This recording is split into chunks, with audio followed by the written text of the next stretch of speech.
me parece que ela pode, cada hora ela está trazendo fragmentos que podem ser verdades ou podem também não ser absolutamente nada, né, professor? Sim, a prova técnica, nesse caso, ela é muito importante, mas, de fato, vai depender da sorte dos peritos, de verificarem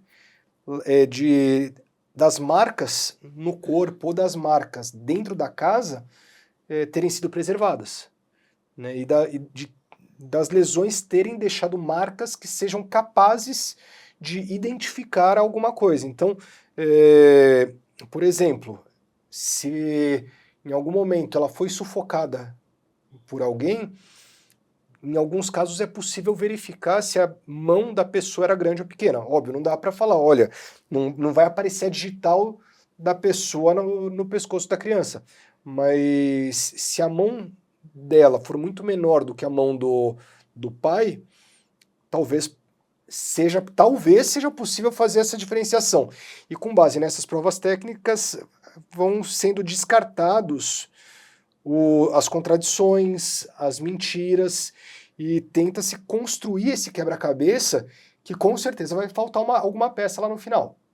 Não, e tem até a questão que é o seguinte, né, por que que um caso como esse é necessário uma investigação talvez mais longa e demorada, até para poder voltar numa linha do tempo, tentar descobrir, né, através de até distração telefônica, saber se em algum momento ela falou em tentar machucar essa criança, se ela mandou alguma mensagem, conversar com outros vizinhos, entender como é que era a relação dela com esses filhos, porque tudo isso é muito importante. Uma coisa é o que ela está falando, que pode...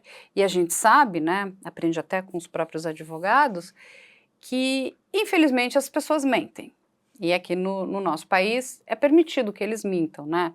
Diferente da lei americana, que você pode se manter calado, mas você não pode mentir, porque inclusive aquilo pode ter um aumento da tua pena lá, se ficar descoberto que você cometeu o famoso perjúrio. Mas aqui, cada hora ela pode contar uma versão, uma história. Então, você precisa de um tempo maior de investigação, até para entender quem é essa pessoa, como ela é. Em algum momento ela falou que tinha raiva da criança, porque assim, é uma investigação mais demorada, correto? É uma investigação mais demorada, até porque as provas técnicas elas não são instantâneas. Sim, Não, demora. A gente não tá no CSI, né? não tá no Resolveu em 45 minutos de Não episódio. está no CSI e a perícia também não é que nem miojo que você esquenta água e fica pronto em 3 minutos. Uhum. Precisa, de fato, fazer um trabalho técnico que demora tempo. E por isso que seria interessante uma investigação, não é mais demorada, mas uma investigação mais minuciosa. Agora, o depoimento dela, né, por mais que eles sejam contraditórios, por mais que ela não possa ser condenada ou possa responder de forma mais grave pelos depoimentos contraditórios, isso é muito mal visto perante o judiciário e perante o júri. Né? Lembrando que se ela for denunciada e se o juiz entender que existem elementos que indiquem que ela participou desse crime, seja homicídio ou seja infanticídio, ela vai responder perante um júri. E os jurados, eles costumam ver de uma forma muito ruim a mudança de depoimento. Então, se ela já deu 4 interrogatórios e nos 4 interrogatórios ela foi contraditória, os jurados vão olhar e vão falar assim, se ela está mentindo, provavelmente ela tem culpa. É o que o senso comum pensa. É a percepção imediata, né?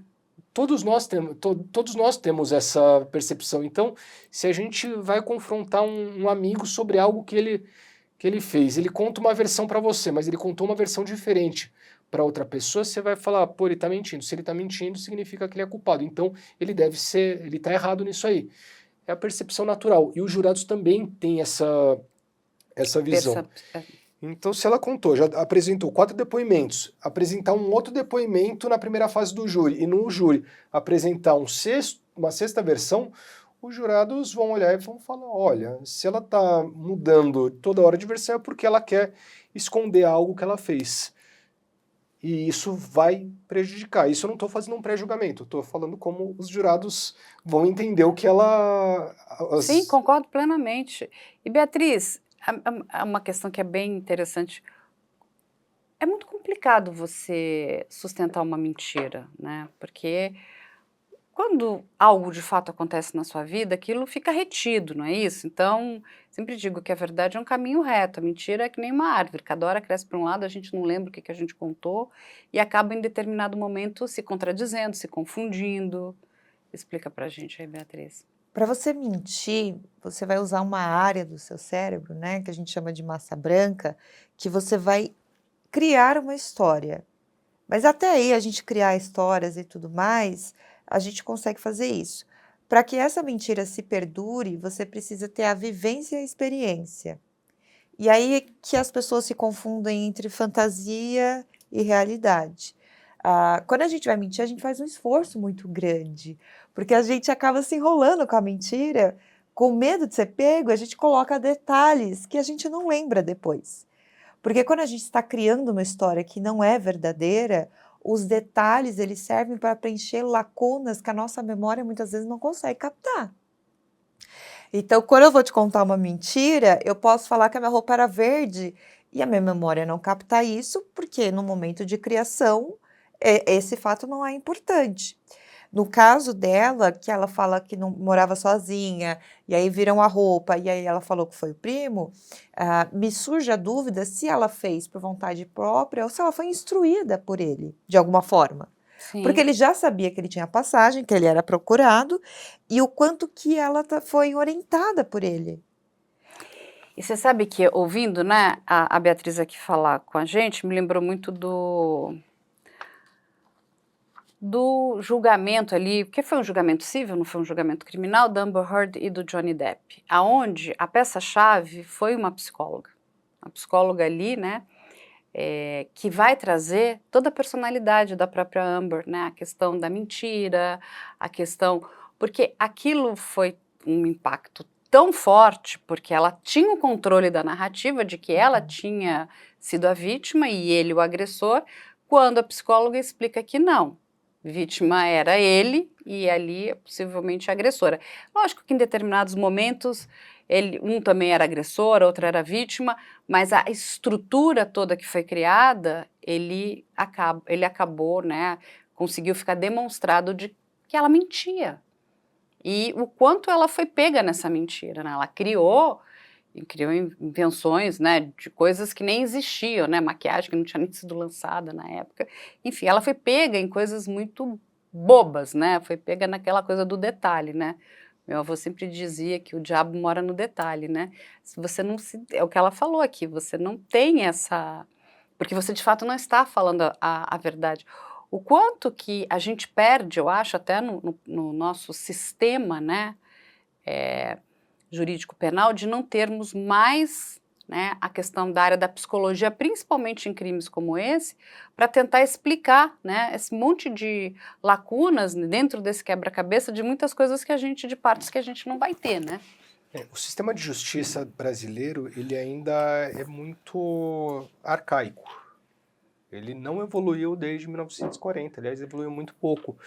E mesmo quando a psicologia é utilizada, ela é utilizada de uma forma muito superficial. Então, vai fazer um exame,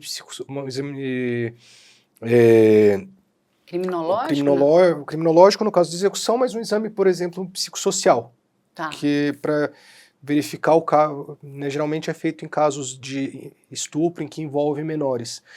Nesses casos, se fazem poucas entrevistas, não se faz um acompanhamento tão grande. Se é trazido a psicólogo da vítima ou do acusado, ele é visto de uma forma um pouco suspeita, porque ele teria, de alguma forma, interesse, uma vez que ele atende uma das partes.